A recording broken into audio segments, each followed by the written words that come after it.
حضرت حکیم لقمان کی تاریخ۔ حضرت حکیم لقمان ایک عظیم حکیم اور دانا شخصیت تھے جن کا ذکر قرآن پاک میں بھی آیا ہے۔ وہ نہ صرف اپنی حکمت اور دانشمندی کے لیے مشہور تھے بلکہ ان کی زندگی کی کہانیاں آج بھی لوگوں کو درست رہنمائی فراہم کرتی ہیں۔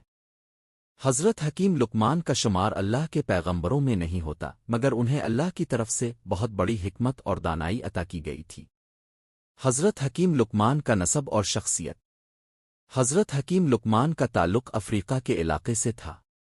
بعض روایات کے مطابق وہ ایک حبشی غلام تھے، تاہم ان کی حکمت اور دانائی نے ان کو بہت بلند مقام دے دیا۔ حضرت لقمان کی حکمت کی مثالیں ہمیشہ زبان زد عام رہی ہیں۔ انہیں اللہ تعالیٰ کی طرف سے بہت بڑی دانائی اور سمجھ عطا کی گئی تھی جس سے وہ لوگوں کو بہترین مشورے دیتے تھے اور ان کے مسائل حل کرتے تھے۔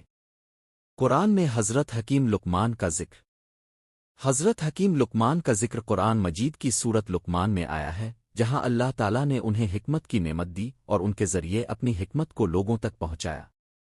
حضرت لقمان نے اپنے بیٹے کو چند قیمتی نصیحتیں کیں جو نہ صرف اس کے لیے بلکہ تمام انسانوں کے لیے رہنمائی کا ذریعہ بنے۔ یہ نصیحتیں بہت سادہ مگر گہری معنی رکھتی ہیں اور ان میں زندگی کے اہم اصولوں کا ذکر ہے۔ اللہ کی عبادت کی نصیحت۔ حضرت لقمان نے اپنے بیٹے کو سب سے پہلی نصیحت یہ دی کہ وہ اللہ کی عبادت کرے اور اس کے ساتھ کسی کو شریک نہ کرے۔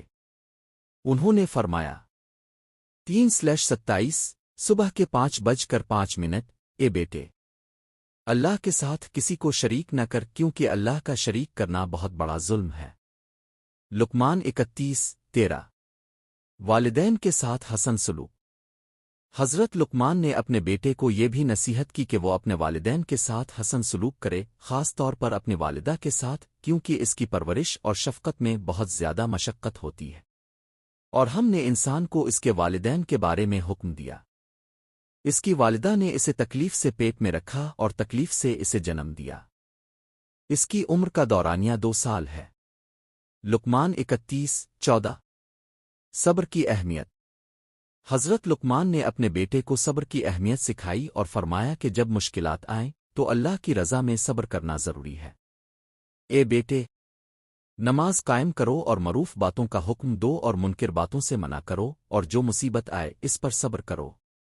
لقمان 31:17 نیک عمل اور تواضع۔ حضرت لقمان نے اپنے بیٹے کو نیک عمل کرنے اور تکبر سے بچنے کی نصیحت کی۔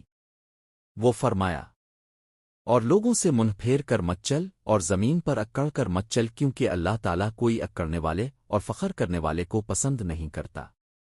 لقمان 31:18 حضرت حکیم لقمان کی حکمت کی کہانیاں۔ حضرت حکیم لقمان کی حکمت اور دانائی کے بارے میں بہت ساری کہانیاں مشہور ہیں۔ ایک مشہور کہانی میں حضرت لقمان کو اللہ کی طرف سے ایک بہت اہم سبق دیا گیا تھا۔ 3/27 صبح کے 5:06 ایک دفعہ حضرت لقمان اپنے بیٹے کے ساتھ جا رہے تھے اور ان کے پاس ایک بلی تھی جس پر وہ کچھ گوشت رکھ کر چلنے لگے۔ حضرت لقمان نے اپنے بیٹے سے کہا کہ وہ اس بلی کو کھانے کے لیے نہ دیں کیونکہ یہ بلی اپنے کام میں بہت مصروف تھی اور ان کا کھانا ضرورت سے زیادہ تھا۔ حضرت لقمان نے اپنے بیٹے کو سمجھایا کہ دوسروں کے مال کو ہڑپنے کا کوئی فائدہ نہیں ہوتا بلکہ صحیح راستے پر چلنا اور اللہ کی رضا میں عمل کرنا ضروری ہے۔ حضرت حکیم لقمان کا پیغام۔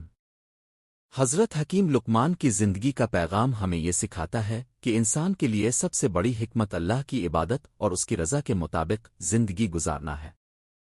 اس کے ساتھ ساتھ والدین کے ساتھ حسن سلوک کرنا، عاجزی اختیار کرنا اور ہر حال میں صبر کرنا ضروری ہے۔ حضرت لقمان کی نصیحتیں آج بھی ہمارے لیے رہنمائی کا ذریعہ ہیں اور ان کی حکمت سے ہم اپنی زندگی کو بہتر بنا سکتے ہیں۔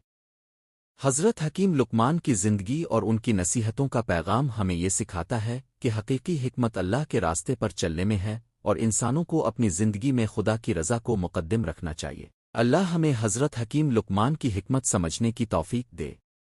آمین۔